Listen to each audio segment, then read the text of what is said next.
L'extrême droite en France, le premier parti politique en France, le Rassemblement national, qui incarne l'extrême droite ici en France, vient de refuser officiellement et catégoriquement et de balayer d'un revers de la main tendue de Abdelmajid Tebboune.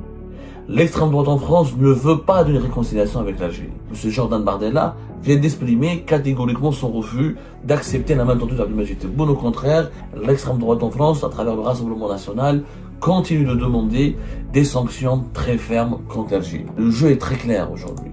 Jordan Bardella a été invité sur le plateau de BFM TV. Il faut fermer à la fois le robinet de l'immigration et le robinet des subventions avec l'Algérie. Voilà ce qu'il a dit clairement. Nous avons donné à l'Algérie son indépendance, elle doit maintenant nous donner la nôtre. Nous ne sommes pas sous la tutelle de l'Algérie. En réponse aux propositions et aux commentaires et aux déclarations d'Abdelmajid Tebboune, il ne s'agit plus désormais de discuter d'une riposte graduée, mais de prendre des mesures extrêmement fermes. Il est pire que Rotaillot. Rotaillot, au moins, il parle d'une riposte graduée. Le Rassemblement national veut aller droit au but. Il demande d'abroger tout simplement les accords de 1968. Il demande la suspension directe et totale. Jordan Bardella, il est pire que Bruno Rotaillot. Il ne veut plus de visa pour tous les ressortissants algériens. L'extrême droite en France, le premier parti politique en France, le Rassemblement national, qui incarne l'extrême droite ici en France, vient de refuser officiellement et catégoriquement et de balayer d'un revers de la main, ou balayer tout simplement la main tendue de Abdelmajid Tebboune. L'extrême droite en France ne veut pas d'une réconciliation avec l'Algérie. L'extrême droite en France, par le biais du président de son parti politique, le Rassemblement national, M. Jordan Bardella, vient d'exprimer catégoriquement son refus d'accepter la main tendue d'Abdelmajid Tebboune. Au contraire, l'extrême droite en France, à travers le Rassemblement national, continue de demander des sanctions très fermes contre l'Algérie. Alors, tout s'est passé ce matin. Comme on dit, le jeu est très clair aujourd'hui. Jordan Bardella a été invité sur le plateau de BFM TV. Ce matin, le 24 mars 2025. Et le président du Rassemblement national, celui qui a succédé à Marine Le Pen à la tête du Rassemblement national, anciennement le Front national, a demandé une nouvelle politique de fermeté, de brutalité et d'hostilité à l'égard de l'Algérie. Il faut fermer à la fois le robinet de l'immigration et le robinet des subventions avec l'Algérie. Voilà ce qu'il a dit clairement, en résumé, Jordan Bardella. Avant de détailler davantage ses propos, qui sont une réponse extrêmement dure contre le pouvoir algérien et contre l'Algérie. Il faut savoir que le Rassemblement national, ce n'est pas n'importe quoi. Les Algériens n'arrivent pas à comprendre que l'extrême droite n'est plus ce mouvement minoritaire en France. Pas 1 ou 2 millions de personnes qui les suivent. Non, pas du tout. C'est le premier parti politique de France. Aujourd'hui, elle est aux portes au pouvoir en France. En 2027, il faut vraiment qu'il y ait un miracle pour empêcher l'accès au pouvoir, au plus haut sommet de l'État français, d'un candidat issu de l'extrême droite, qu'il soit Marine Le Pen ou une autre personne alliée avec le Rassemblement national. Il faut savoir que lors des dernières élections législatives de l'été 2024, l'extrême droite, ou le Rassemblement national tout seul, il a récolté plus de 9 millions de voix, 9 300 000. Si on comptabilise le Rassemblement national et ses alliés de la droite dure et nationaliste et la droite la plus dure et la plus nationaliste, pas comme la droite classique et historique, eh ben on arrive à plus de 10 600 000 voix. 10 600 000 Français ont voté pour le Rassemblement national et ses alliés. 10 600 000. Aucun autre parti politique n'a fait mieux. Aucun. Aucun. Quand on regarde la composition de le Parlement français, il y a le Rassemblement national, il a 124 députés. Aucun parti politique n'a autant de députés que lui. Je dis bien aucun. Ni la majorité, ni les partis politiques qui sont alliés de Emmanuel Macron, ni la gauche, ni la France insoumise 71, les partis socialistes 66. Il y a une véritable... Aujourd'hui, le Rassemblement national est le poids lourd de la vie politique française. Je dirais même c'est l'avenir de la vie politique française. Il faut vraiment un miracle pour que le Rassemblement national ne conquiert pas le pouvoir en 2027. C'est pour ça que ce que dit le Rassemblement national n'est pas uniquement du commentaire ou du chahutage ou de simplement de la critique superficielle, du superflu. Non, ce que dit le Rassemblement national doit être pris en compte. Parce que le Rassemblement national, il a les leviers de pression nécessaires, il a les moyens nécessaire de ses actions politiques, il pèse lourd, il influence tous les processus de décision de l'État français en ce moment. Alors, revenons à Jordan Bardella. Qu'est-ce qu'il a dit exactement sur BFM TV ce matin? Nous avons donné à l'Algérie son indépendance, elle doit maintenant nous donner la nôtre.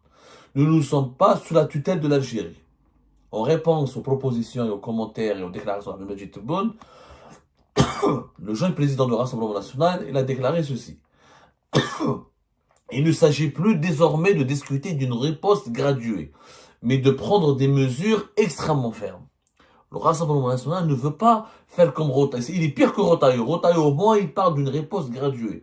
C'est adopter des sanctions contre l'Algérie, contre le régime algérien, mais de façon graduelle, progressive, étape par étape. Le Rassemblement national veut aller droit au but.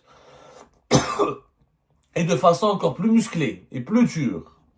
Il demande d'abroger tout simplement les accords de 1968 qui permettent aux Algériennes et aux Algériens de venir en France, de bénéficier de certaines dispositions du regroupement familial ou de faire quelques changements de statut afin de résider, de travailler et de s'établir en France. Il demande la suspension directe et totale. Jordan Bardella, il est pire que Bruno Retailleau. Il ne veut plus de visa pour tous les ressortissants algériens. Il veut stopper les visas. Il veut arrêter la délivrance des visas. Plus aucun visa pour tous les Algériens, pas uniquement les dirigeants, leurs familles. Il ne fait aucune distinction, le Rassemblement national, entre les dirigeants algériens et les citoyens algériens, tout court. Il veut stopper l'aide publique, l'aide au développement à destination de l'Algérie. Il a même parlé des bourses pour les étudiants algériens. Il demande à ce que la France ne donne plus de bourses pour les étudiants algériens. Il demande que la France ne finance plus aucun projet en Algérie, ni à travers l'Union européenne, ni en direct. Pour le Rassemblement national, l'Algérie multiplie les injures, le président algérien multiplie les injures, pour ne pas dire les parjures, à l'égard de la France, de la République et de ses dirigeants. Donc la position, elle est très simple. Il a donné d'autres exemples. L'Union européenne engage des appels à projets avec l'Algérie, s'agissant de la gestion de l'eau là-bas. Quand on sait que dans nos territoires d'outre-mer, un Français sur 3 n'a pas accès à l'eau potable. Donc il demande de fermer à la fois le robinet de l'immigration et le robinet des subventions. Accessoirement, empêcher les dirigeants algériens de venir se faire soigner en France tant qu'ils refuseront toute coopération. C'est vraiment des positions extrêmement dures qui préfigurent un avenir, qui préfigurent de ce qui risque de se passer d'ici 2027 si le Rassemblement national arrive au pouvoir. Là, le pouvoir algérien se plaint de Retailleau, il se plaint de l'algérophobie de Bruno Retailleau, il n'a encore rien vu quand les Jordan Bardella, Marine Le Pen ou le Rassemblement national va arriver au pouvoir. Ça va être du Retailleau 100 fois pire. Ça va être pire, 100 fois pire que Bruno Retailleau. Ça va être une explosion de conflits, de problèmes, de tensions et de malentendus avec l'Algérie. Pour ne pas dire que c'est une quasi-rupture. Si en 2027 l'extrême droite arrive au pouvoir, je ne vois pas du tout comment le régime algérien actuel pourrait gérer la situation. La rupture sera inévitable. Si on ne trouve pas des solutions, comment gérer les relations franco-algériennes, comment trouver un nouveau mode d'emploi, comment trouver un nouveau mode de gouvernance qui pourrait permettre aux deux pays de respirer et de sortir de cette relation malsaine et de ces problèmes c'est pratiquement des problèmes de couple, hein. C'est des problèmes où il y a de l'affect, où il y a du sentiment, où il y a de l'émotion, avant même qu'il y ait des intérêts politiques, économiques et sécuritaires. Si on n'arrive pas à assainir les relations avec la France dès maintenant, on est en train de retarder le problème, mais on n'est pas en train de le régler. Et c'est une bombe à retardement. Je vous dis que pour nous, l'Algérie, la France sera une bombe à retardement. En 2027, si le Rassemblement national gagne les élections, il a tous les atouts pour gagner. Ils ont tous les atouts. Comme en Italie en 2022, il disait que l'extrême droite ne va pas gagner, Giorgia Meloni, elle a gagné, elle est au pouvoir. Sauf que l'extrême droite française, c'est pas l'extrême droite italienne. Elle a un problème, elle a un règlement, elle a des comptes à régler avec l'Algérie, elle a des problèmes concrets avec l'Algérie, elle a une feuille de route à appliquer contre l'Algérie et ses intérêts. L'extrême droite ne veut plus de relations avec l'Algérie. Elle veut imposer sa feuille de route, à savoir plus de visa, plus de déplacements de liberté de circulation entre les deux pays, plus d'immigration massive entre les deux pays, plus d'avantages pour les Algériens en France, plus aucun privilège pour les relations franco-algériennes. Elle veut la fin des relations amicales et traditionnelles et historiques entre les deux pays. En clair, la présence algérienne en France sera totalement effacée, supprimée, combattue, et elle va reculer et elle va décliner parce que le Rassemblement national ne veut plus de tout ce qui est algérien en France. C'est clair, net et précis. Au moins, et c'est franchement, si on se plaint de Bruno Retailleau, je ne sais pas comment on va faire avec le Rassemblement national. Est-ce que maintenant, qu'est-ce que l'Algérie devrait faire? Deux scénarios.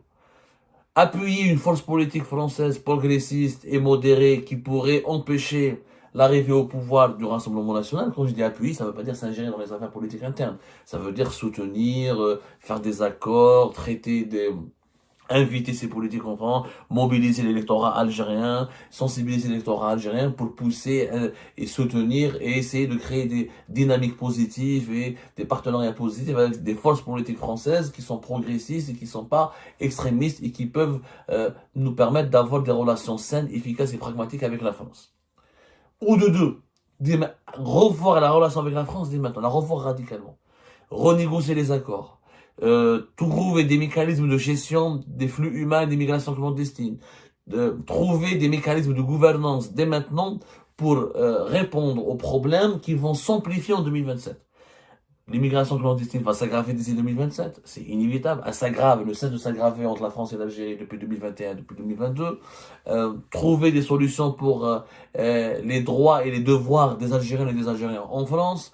Trouver des solutions sur comment on peut gérer les intérêts communs. Comme il y a 5 millions d'Algériens en France, on est obligé de négocier avec les autorités françaises pour protéger les intérêts de cette communauté et pour savoir comment elle pourrait se positionner, comment elle peut être utilisée comme une passerelle économique, une passerelle politique. Si on ne fait pas une nouvelle politique dès maintenant, on est en train de perdre du temps parce que 2027 c'est demain. Déjà on est en mars 2025. On ferme les yeux, 2025 va se terminer. Et les manœuvres politiques pour 2027 commencent dès maintenant. En mai 2025, il y aura Bruno Retailleau qui va essayer de prendre la présidence du Parti des Républicains et le Rassemblement national qui pourrait essayer d'ici là de bousculer le gouvernement actuel pour d'ici l'année prochaine, d'ici fin 2025, pour avoir un Premier ministre qui est issu du Rassemblement national. Le Rassemblement national essaye d'avoir un Premier ministre du Rassemblement national avant même d'arriver en 2027, avant même d'arriver au présidentiel. Et d'ici les présidentielles, le Rassemblement national ne cesse d'empocher les points. Parce qu'il y a aujourd'hui un sentiment français d'incompréhension, il y a une angoisse collective en France, il y a un besoin qui est exprimé par la population française, un besoin de sécurité, un besoin de protéger son identité nationale, un besoin de protéger sa culture ancestrale, un besoin de redresser la situation du pays et l'étranger, le communautarisme algérien, le communautarisme musulman en général, mais le communautarisme algérien et l'immigration algérienne est perçue comme un élément de déstabilisation et non pas comme un élément d'enrichissement ou comme un facteur de développement possible pour la France.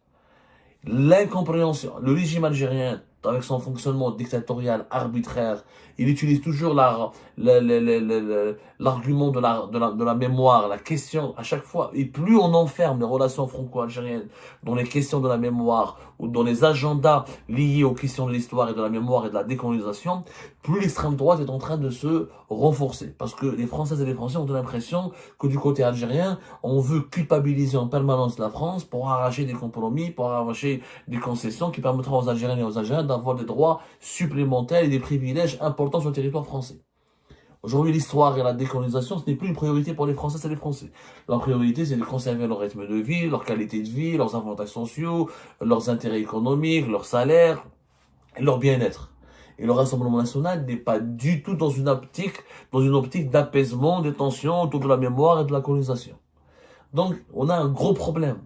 On a un gros problème qui s'appelle l'extrême droite en France. Comment le gérer? Il faut lui trouver des solutions. La méthode actuelle, faire partir c'est pas Bruno Retailleau en réalité, Bruno Retailleau n'est qu'un problème récent pour l'Algérie. Il pourrait ne plus être un problème d'ici demain. S'il quitte le gouvernement, s'il échoue à gagner la présidence des Républicains, voilà, il fera partie du passé. Mais l'avenir, c'est le Rassemblement national. Et ses alliés, c'est ça l'avenir. Comment on va les gérer quand ils vont arriver au pouvoir en 2027?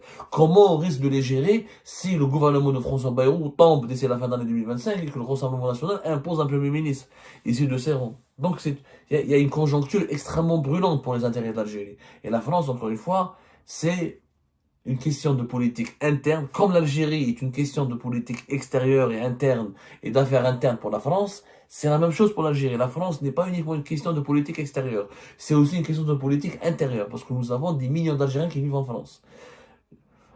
Les flux financiers de ces Algériens, leur travail, leurs activités économiques et politiques et associatives, leur présence démographique est un atout important pour les intérêts de l'Algérie. L'Algérie ne peut pas fermer les yeux sur ce qui se passe en France. Il y a des liens humains importants. Quand on a 5 millions de nos compatriotes qui sont sur le sol français, voilà, on ne peut pas fermer les yeux. Et cette communauté ne cesse de grandir. Les Algériens de France font des enfants, font de petits-enfants et s'intègrent. Ils sont naturels, de plus en plus naturalisés. Ils ont des langues, des titres de séjour de 10 ans et qui sont renouvelés régulièrement. Donc ils sont très enracinés en France, bien présents en France. Donc aujourd'hui, face à l'extrême droite, il faut absolument changer de logiciel. Il faut changer de mode de gouvernance. Il faut sécuriser dès maintenant les besoins et les intérêts de l'Algérie en négociant des nouveaux accords. Il faut trouver des solutions définitives à l'immigration clandestine, aux flux financiers entre les deux pays, aux déplacements, à la liberté de circulation entre les deux pays. Il faut trouver des accords et des mécanismes de gouvernance qui sécurisent dès maintenant les besoins et les intérêts des Algériennes et des Algériens.